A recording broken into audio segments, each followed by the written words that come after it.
Bon, pour cette vidéo, on passe directement à la page 7. Hein. Vous aviez l'habitude, quand on faisait les cours normaux, que je saute allègrement des passages.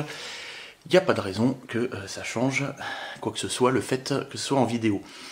On reviendra évidemment sur ce qu'il y a avant dans une vidéo future, mais pour l'instant tout de suite, page 7, moment d'une var discrète. Donc on prend x une var et XIPI sa loi. Et 2, 3, 1, l'espérance. Alors l'espérance d'une var infinie, discrète, c'est la même définition que l'espérance d'une var finie. Hein, c'est la somme pour i appartenant à grand I des XIPI, donc somme des valeurs fois proba, qu'on écrit aussi somme pour k appartenant à x d'oméga de k p de x égale k. Bien, la seule différence, hein, elle est voilà, c'est que comme ça c'est une somme infinie, elle n'existe pas forcément. Ouais. Donc quand une var était finie, cette somme-là était finie et donc ça existait forcément. Pas avec les vars infinies, il existe des vars infinies qui n'admettent pas d'espérance. Ok, voilà. Donc pour qu'elle admette une espérance, il faut que cette série-là, c'est une série, hein, je vais vous prendre un exemple avec x d'oméga égale à grand N.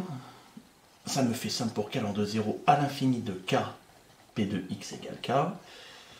Eh bien, c'est une série, c'est la somme d'une série. Il faut qu'elle soit absolument convergente, c'est-à-dire qu'il faut que la somme, je vais prendre de la valeur absolue de tout ça, soit convergente. Mais dans l'immense majorité des cas, k, comme ici, dans l'exemple que j'ai pris là, hein, là c'était pas forcé, mais dans l'immense majorité des cas, le petit k, l'ensemble des valeurs possibles, c'est-à-dire de x de oméga, ce ne sont que des valeurs positives.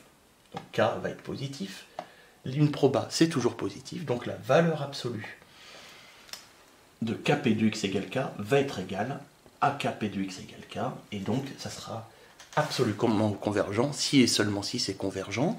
Donc je vais me contenter de la convergence et il y aura une petite phrase de rédaction comme vous allez le voir. Je passe immédiatement à l'exométhode 1.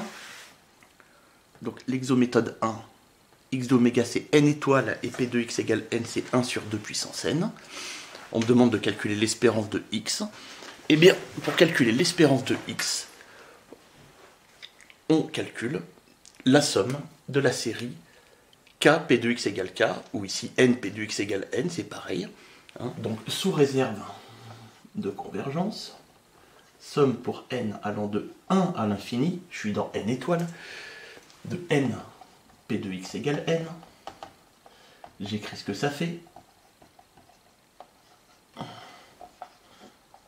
1 demi puissance n, et il faut que je montre que ça c'est convergent, ce sera donc absolument convergent, et que je calcule la valeur. Donc ça vous savez faire, ça va être une première dérivée géométrique, mais il me faut nq puissance n-1, donc des 1 demi, j'en prends un, je le passe devant.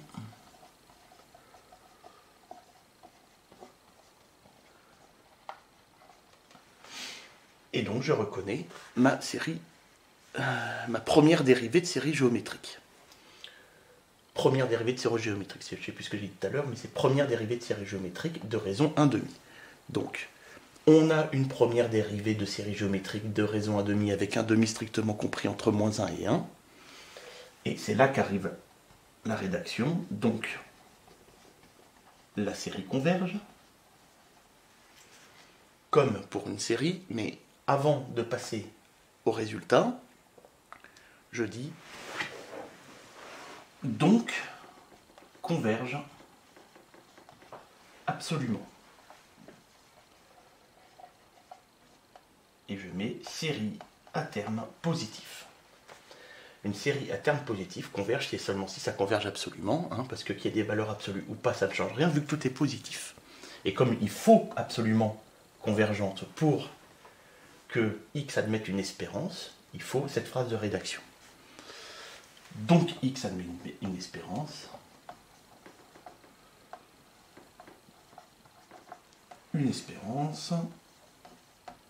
Et on a, et puis c'est ce qui est marqué, et ben l'espérance de x, c'est égal à ce qu'on vient de calculer. Hein, je vous laisse voir la fin, gna gna gna gna égale 2. Hop, et on a fini. Voilà. Donc je vous laisse faire l'exométhode numéro 2.